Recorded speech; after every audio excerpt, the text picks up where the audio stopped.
बोले के happy new year.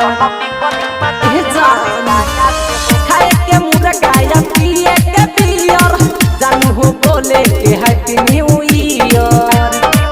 पानी आइल कमकदर भांगा से हो, गोड़े रंगल ना तू बाबा रंगा से हो। चलो पिकनिक मनाबे माले टांगा से हो, गोड़े रंगल ना तू बाबा रंगा से हो। चलो पिकनिक मनाबे माले टांगा से हो, गोड़े रंगल ना तू बाबा रंगा से हो, बाबा रंगा से हो।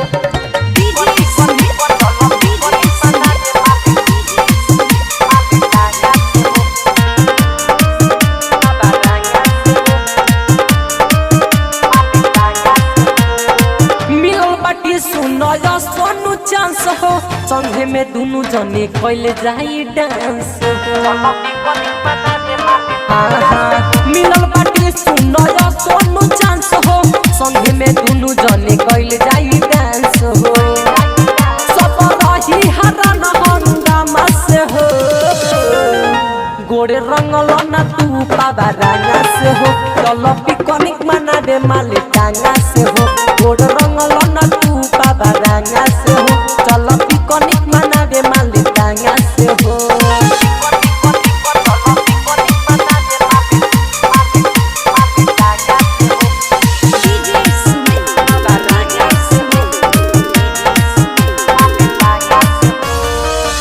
नारायण जाति कहबू खियाई, तेले मसाला ललू लाल काले। रंजू दीवाना जाति कहबू खियाई, तेले मसाला ललू रोहित ले। विशाल पंकज रामाजी तो पिजामा से हो, गोड़े रंगल ना तू बाबा रंगा से हो। चलो पिकनिक मनाबे माले टांगा से हो, गोड़े रंगल ना तू बाबा रंगा से हो। चलो पिकनिक मनाबे माले टांगा से हो। खाए के मुर्गा या पिए के बियर, जानू हो बोले के हैप्पी न्यू ईयर। पानी आइल कमकदर भांगा से हो, गोड़े रंगल ना तू बाबा रंगा से हो। चलो पिकनिक मनाबे माले टांगा से हो, गोड़े रंगल ना तू बाबा रंगा से हो। चलो पिकनिक मनाबे माले टांगा से हो। Recording by Om Deep Studio.